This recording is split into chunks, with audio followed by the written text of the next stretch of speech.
Mitch, or is it Mr. Marsh to me now that you're captain, or is it captain, or is it boss? What is it? Just Bison's fine. Boss. Bison. Okay, it's still Bison.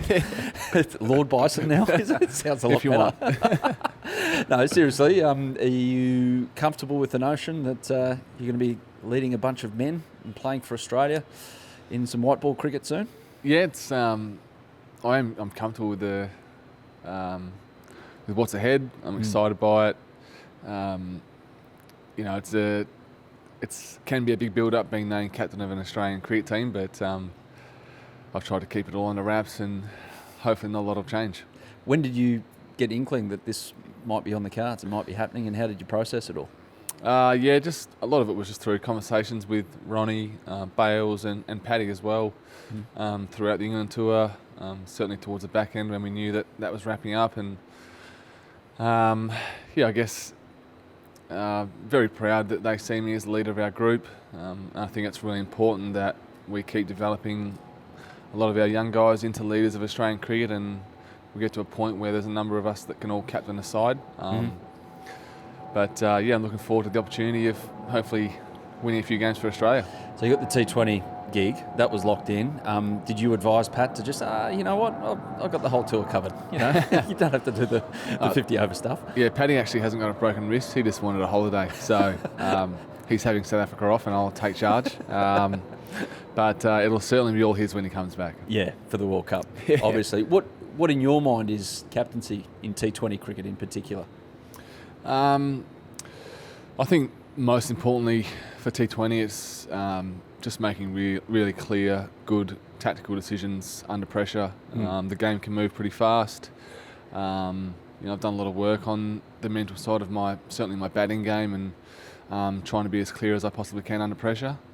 So hopefully I can take those learnings into my captaincy, and I guess the other thing is just making sure I create a really chilled, relaxed environment for guys to come in and really enjoy playing cricket for Australia. That surprises me because you look like a guy that approaches life way too seriously. I am. Complete stress head. Captain Grumpy. Yeah. Taking straight over from Finchy. That element of your way of looking at things, we've all seen the test, we've all seen the air drums. We hear about you, you're leader of the coffee club in the morning, you're trying to keep vibes up. Does that twist in any way now that you're actually the captain and you're actually the guys that everyone's looking to in the dressing room to set a plan? I think probably one of the greatest lessons I've learnt leadership and stuff is just making sure I stay true to myself. Not a lot will change. I might be a little bit busier when it comes to the off-field stuff and preparation. I may have to miss out on the occasional round of golf. I actually just moved my first team meeting so I could play golf in the afternoon, and gee, that was a great feeling.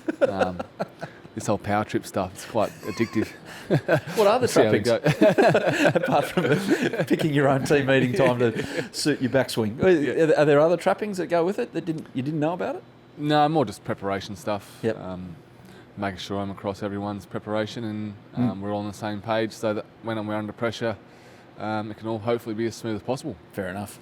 And coffee's bought for you? You never have to buy coffee on tour again? I've messaged the WhatsApp group 3 or 4 times with my coffee order, just a standard flat white, and hopefully that goes into a couple of beers as well. But did you get the respect that you thought you'd get back from that, or did you I got absolutely hounded. Yeah. Pretty much. So I'll work on that. Fair enough. What about just on the on-field stuff?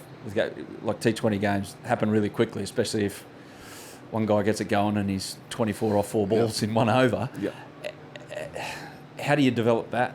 Or is it something that you've had to live and learn along the way? I'd imagine it's pretty hard to learn in front of a computer or on a chalkboard how to deal with that. Yeah, I think there'll be certain situations that I lean on, having captained the Scorchers in WA at certain times. I really loved watching Finchy go about his business. And sometimes when you're out in the boundary, you can sort of think about what he's doing and try and understand what decisions he was trying to make. And I guess the other thing is leaning on others as well. It's not just me out there. Ultimately, I'll be making the decisions, but I'll have other leaders within our group that I'll go to, and also the bowling group, like at international level, you'd expect guys to stand at the top of their mark and be able to set their own fields and make sure they're across it. So I'll also put a bit of onus back on them, and if it goes to shit, it's not all on me. That's what good captains do. Brilliant captaincy. Brilliant captaincy. Where are you going to put yourself in the field? First slip. Yeah. South Africa could be 1 for 200 off 12 overs, and I'll be at first slip. What's the backup to that? You've got to have a backup as a captain. Yeah, probably cover. Yep. It'll get me out of doing a bit of boundary riding. I was going to say, you're never going to be on the boundary again, are you? No. Well, the one thing about not being captain was I could hide at short 45 or short third man. Yeah. So that probably won't be the case anymore. I'll give that mantle back to Zamps. Yep. So I'll be in the thick of it, but I'll love it. Excellent. World Cup with Pat back, obviously, but you'll still have a leadership role. What's the anticipation of this event on these decks in front of these crowds? Oh, it's going to be huge. I mean, in terms of World Cup goes, there's nothing bigger than when they're played in India. So I can't wait to be a part of it. I'm looking forward to travelling around India. I think it'll be about 6.5 months in India this year after the World Cup. So I'll come back speaking fluent Hindi. You got any words for us? Probably none that I can say on air. The young boys only teach us swear words, which is not great, but I can say please and thank you. But it's just going to be huge. Yeah. There's so many good teams. There's not a clear winner for me. You know, there's 4 or 5 teams that could win it. It's the new format, 9 games. It's going to be brutal, the schedule. So we actually are going to rely on a full squad to win it. So it's bloody exciting. Top of the order. How much do you enjoy that? I love it, yeah. I'm not sure I'll be there, but... Really? No. There's a little man called David Warner that I dare say will probably be could be switching around, though. You never know. I love the opportunity and I love batting with Haddin, but I'm not sure where that'll land, so... But you'll bat anyway? I'll bat anyway, as they always say. You're going to start this summer as an incumbent, all 3 formats. It's taken a while to get there, to that stage, has it not? It has, it certainly has. There's still a lot of cricket to be played before that first test match of the summer, but hopefully I'm there. Yeah. Did you ever think that was it? Obviously, was it ever an aim? Or how was it for you, getting to this stage where you are right now in your career? Yeah. Well, I worked extremely hard to get back into that test team. And it was certainly nice to take that opportunity. But Cameron Green's an exceptional talent, and there's no doubt he'll be back to his best form very soon. So, it'll be interesting to see how it all pans out. But I think I've always had the mentality that I want to play as much cricket as I possibly can. Test cricket is the absolute pinnacle. And the road I took to get back was a bloody long one, but hopefully there's still a bit left in me. Now, the question.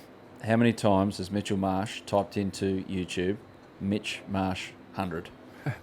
All right. Ashes. So this is hand on heart. Yeah. I haven't watched a replay of that innings yet. Why? I couldn't find it on the net, actually. No, it's there. The full innings. It's there. I'm not sure. You serious? Yeah. Mate, if I was you, I'd be watching that every morning. Yeah. Before my coffee. I'm sure I'll watch really it at some stage. I haven't really had time, to be honest. Once I got home, I wanted to completely switch off from cricket. And how'd you do that? I went to the Maldives for a little surf trip on the way home. Oh, just nice. ducked in. Who with? One of my best mates from Sydney. Yep. He flew over. I didn't invite my wife, Greta, so I copped a little bit of grief for that. But, that's a really good introduction to married life, but anyway, we'll get to that a bit later. A couple of nights there, which was amazing, just to completely unwind, and then had 10 days at home with my beautiful wife, so it was lovely. Beautiful. Honeymoon after the honeymoon, huh? Had to get that in there after I did invite her to the Maldives. The Maldives. It's not like it's the Maldives and it's a nice spot or anything like that where you can spend some quality time. I was in a shared room, head to toe, with a mate who sleepwalks, so it was hardly romantic. Mate, you've got to a stage in life where you're not sharing rooms, surely. You're the captain of an Australian cricket team, for goodness sakes. All part of the journey. Roughing it. It's nice. It's great. It's a part of the journey that you don't need to keep on taking, surely. Maybe. I think you can upgrade yourself next time. But with that inning, so you've not watched it, but what pops into your head when I mention it? Happiness. Yeah. The emotions that I felt on that day, especially when I almost ran out Haddin on 99, they were emotions that I'd never really felt before. Yeah.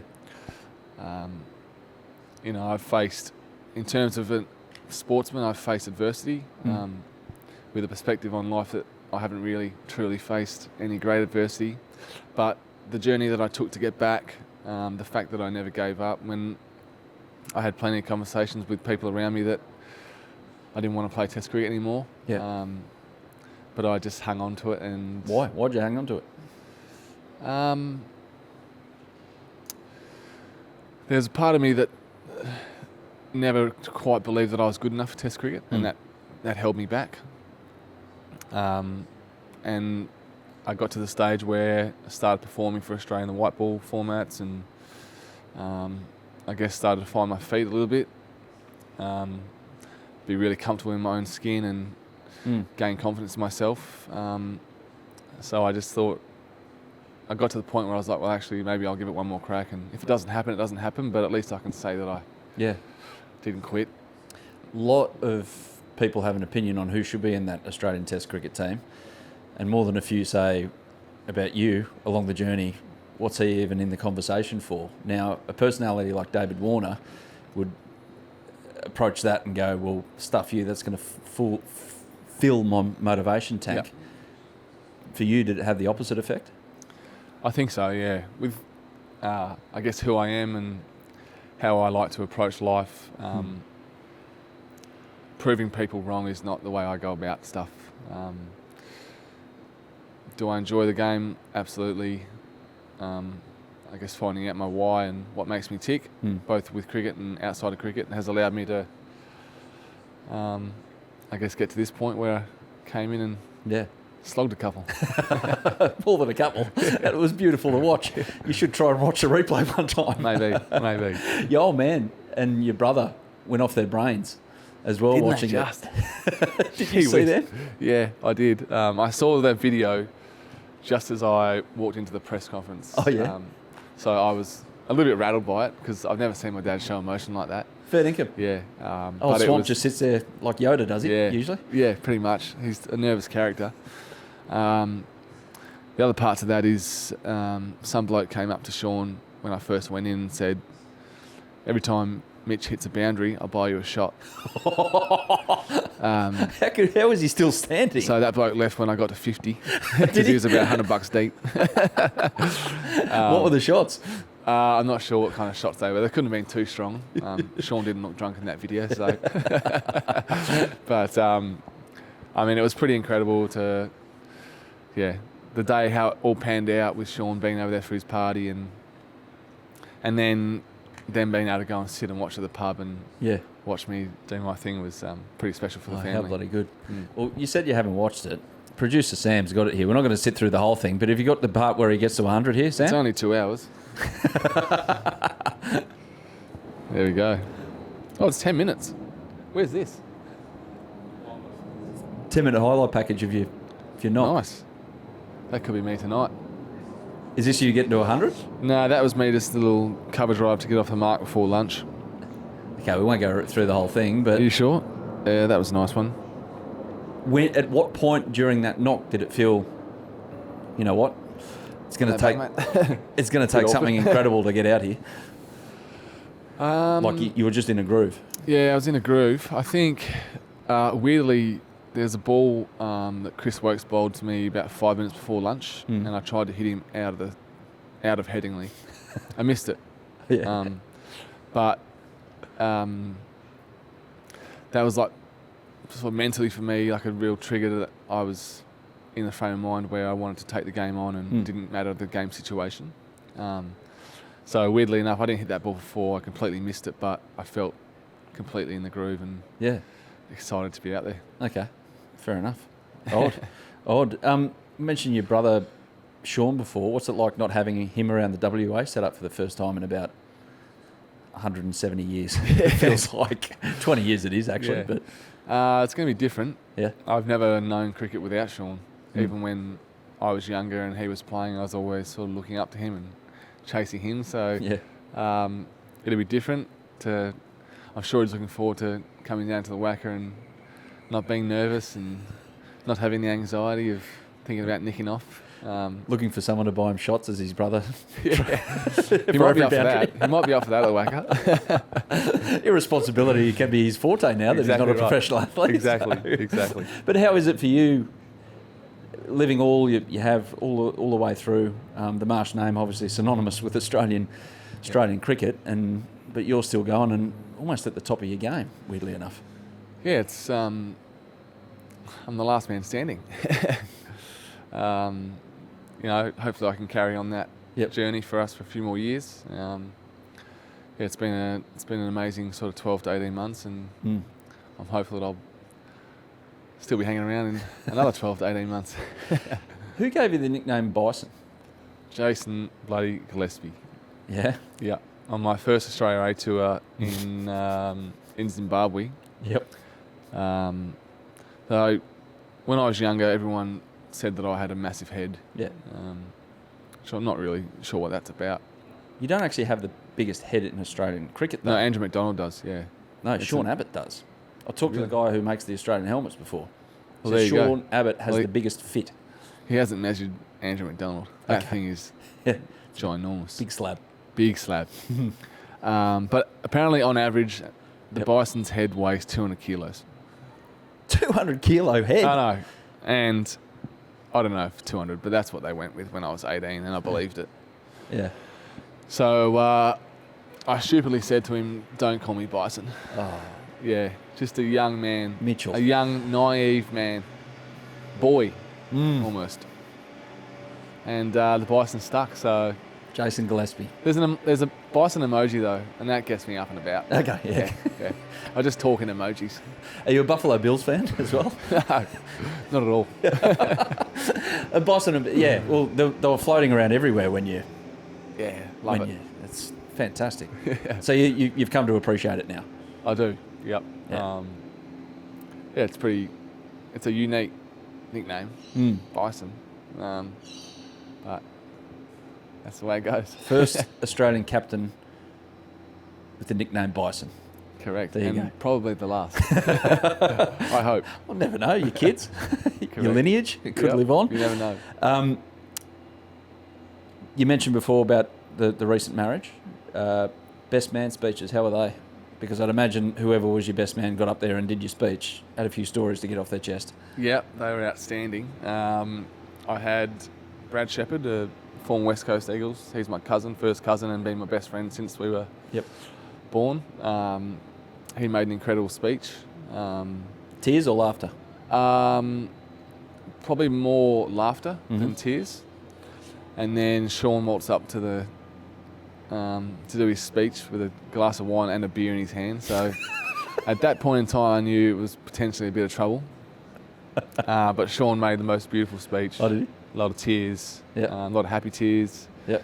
And he hates public speaking. He has never liked being in front of cameras and doing media and all that sort of stuff. But the way he spoke was incredible. Oh, so nice. Had the two boys up there. Couldn't split them. Beautiful. Good stuff. Just on your brother, is he an alcoholic?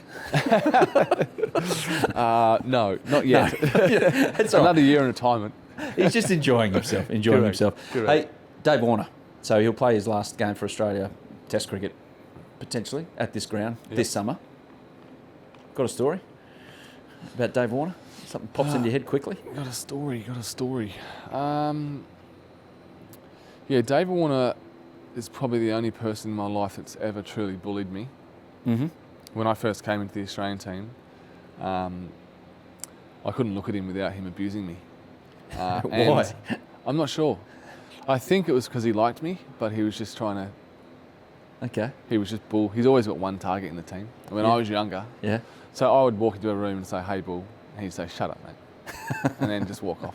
It's okay. And That's then more on him though, not on you. You realise? yeah. And then it got to the point one day where I was like, mate, I've had enough. Yeah. Like, we're done. And then, that was it. Been mates ever since. And if I knew that's all it took, it wouldn't have cost me 3 years of pain. But, 3 years. but we've grown to be really good mates. I've loved batting with him in the short formats of the game, having batted 3 in the T20s the last couple of years, and we've had some amazing partnerships. And we've also spent a couple of years at Delhi together, so I feel like I've spent 12 months of the year with Bull for the last 3 or 4 years, and he's a good man. What's he like when he's in full flow out in the middle and you're at the other end? What's the conversations like? Is it him against the world still? And he's willing actually to take everything on? He loves talking about the game when you're out there, and he loves, like, sometimes he'll walk up to me and be like, he's going to bowl here, and they'll bowl exactly where Davey says he's going to bowl, which is actually really hard because if you're kind of thinking it's going to be there, it takes away all your natural instincts. But he's really smart when it comes to his batting, and I've loved batting with him. Yeah, fair enough. So it's his last summer. How much cricket you reckon you got left? I'd love to play for another 5 years, 5 or 6 years. Get to 27 and be done. I'm getting old now, so I'm making all these jokes that I'm only 25. I thought you meant 2027 the year, not 27 years me of being age. 27 years of age. Yeah. Okay, fair enough. But if I can get to 35 and 36, and we'll see how it goes. But the nature of the beast, I could be done next year. Who knows? Nature of the bison, mate. You'll keep going. Correct. Adam Peacock just sent me a little snippet of a book he's reading at the moment. Yeah. About the bison. Yeah. And it's going to take me forward for the next 5 years. Okay. Amazing. Yeah, there's a book about bisons. Do you want me to read it to you? Yeah. Go for it. We got time for that? Yeah, we do. So good. I actually don't know if it's any good. Is it what? It may be really embarrassing. A little part from a book about bisons in particular. Yep. The American bison has worked out that if they run head-on into the storm, they will get to the other side of the storm swiftly, therefore spend less time being impacted by the storm. Ask yourself, when you're next in a challenging situation, who will you be, the bison or the cow? How good is that? Well, let's go and find some storms. Well, if you ever get around to watching your bloody highlights, that's exactly that, word for word, your innings. Exactly right. In the Ashes. Correct. Do it again, will you? Yep. Good luck. Good.